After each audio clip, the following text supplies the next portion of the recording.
हर रात 12 बजे कोई छत पर चलता है। शहर से दूर पुराने आम के बाग के बीच एक मकान खड़ा था, ना बहुत बड़ा ना बहुत छोटा, लेकिन ऐसा लगता था जैसे वह मकान जिंदा हो। उस मकान का नाम लोग नहीं लेते थे, बस कहते थे वो छत वाला घर। राहुल उसी घर में किराए पे रहने आया था। राहुल पत्रकार था, तर्कवादी, भूत प्रेत पे बिल्कुल विश्वास नहीं। पहली रात ठीक 12 बजे धप धप धप राहुल की नींद टूटी। आवाज ऊपर से आ रही थी। छत पर कोई चल रहा था। ऊपर कौन होगा? राहुल बड़बड़ाया। मकान मालिक ने बताया था छत बंद है, कोई नहीं जाता। राहुल ने घड़ी देखी, 12:01 AM। आवाज फिर आई, इस बार धीमी नहीं थी, ऐसे जैसे कोई जानबूझकर कदमों की आवाज सुना रहा हो। सुबह राहुल छत पर गया। ताला जैसे का तैसा बंद, धूल जमी थी, कोई हाल फिलहाल गया हो ऐसा कोई निशान नहीं। नीचे पड़ोसी की बूढ़ी औरत शांति देवी उसे देख रही थी। पहली रात थी। उसने पूछा, राहुल? राहुल ने हंसकर कहा, हाँ, क्यों? शांति देवी ने धीरे से कहा, तो आवाज सुनी होगी। राहुल चौंका,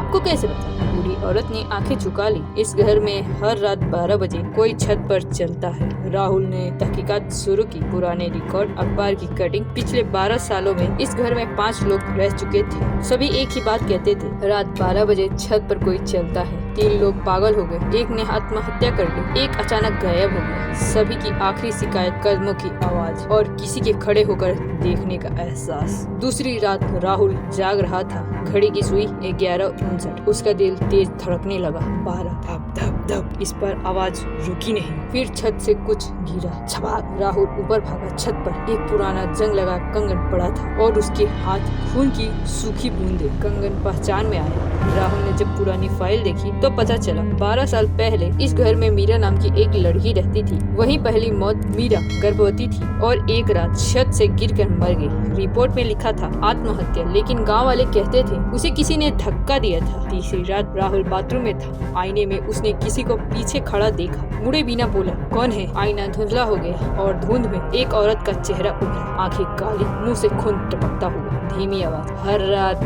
मैं ऊपर चलती हूँ क्योंकि नीचे गिरा दिया गया था। राहुल चीख पड़ा। मीरा की मौत का सच खुला। मकान मालिक वही उसका प्रेमी था। गर्भ की खबर छुपाने के लिए उसने मीरा को छत से धक्का दे दिया। मामला दबा दिया गया। मीरा की आत्मा छत से नीचे जा सकती थी क्योंकि वह ऊपर से गिरी थी। राहुल ने पुलिस को सब बताया। मकान मालिक गिरफ्तार हुआ। उस रात ठीक 12 बजे कदमों की आवाज आई, लेकिन इस पर आवाज धीरे धीरे दूर जा रही थी। और फिर छत पर एक बच्ची के रोने की आवाज आई। फिर शांति हमेशा के लिए। सुबह राहुल छत पर गया। कहीं कोई ताला नहीं था। छत खुली थी और दीवार पर खून से लिखा था, अब मैं नीचे जा सकती हूँ। उस रात के बाद उस घर की छत पर फिर कभी कोई नहीं चला। मीरा के मामले के बाद घर में शांति थी पूरे 15 दिन। रात के 12 बजे कोई आवाज नहीं। राहुल को लगा सब खत्म हो गया, लेकिन डर अक्सर खत्म होने का नाटक करता है। 16वीं रात राहुल सो रहा था। अचानक मोबाइल गिरा, स्क्रीन ऑन हुई। 12 AM और उसी पर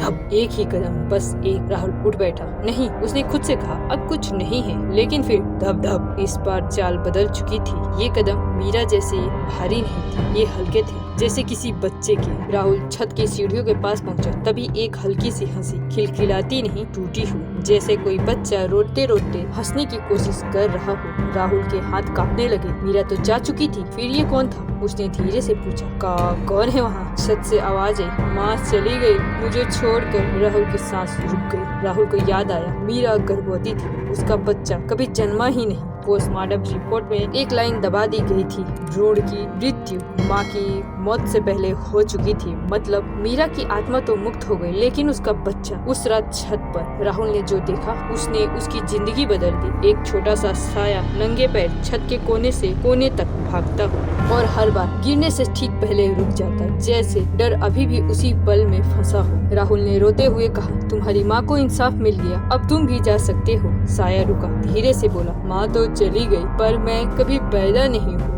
अगली सुबह राहुल शांति देवी के घर पहुंचा। आज पहली बार उसने पूरा सच बताया। शांति देवी की आंखें भर आई। मैं जानती थी, उसने कहा, 2 आत्माएं थी, लेकिन एक को कोई पहचान ही नहीं देता। राहुल ने पूछा, इसे कैसे मुक्त किया जाए? शांति देवी ने छत की ओर देखा। जिस जगह उसकी माँ गिरी वहीं उसे नाम देना होगा। अगली रात राहुल छत पर गया, हाथ में एक दिया और एक कागज। 12 बजे साया आया। राहुल ने कांपती आवाज में कहा, अगर तुम इस दुनिया में आते तो तुम्हारा नाम। वो रुका और बोला, आरव। छत पर तेज हवा चली, दिया कांप गया। राहुल ने कहा, आज से तुम्हारा नाम आरव है। कदमों की आवाज आई, लेकिन इस बार धप धप और फिर एक लंबी छलांग की आवाज, पर नीचे गिरने की नहीं, ऊपर उठने की। छत पर एक सफेद रोशनी फैल गई और एक मासूम सी आवाज, अब डर नहीं लगता, सब शांत है। उस रात के बाद छत पर फिर कभी कोई नहीं चला। मकान मालिक को सजा हो गई, घर बिक गया। लेकिन 6 महीने बाद राहुल ने शहर छोड़ दिया। नई जगह, नई नौकरी, पहली रात, नई छत। रात 12 बजे धप, राहुल की आंखें खुली। वो पसीने से भीग गया, लेकिन इस बार आवाज के साथ एक जानी पहचानी हंसी थी,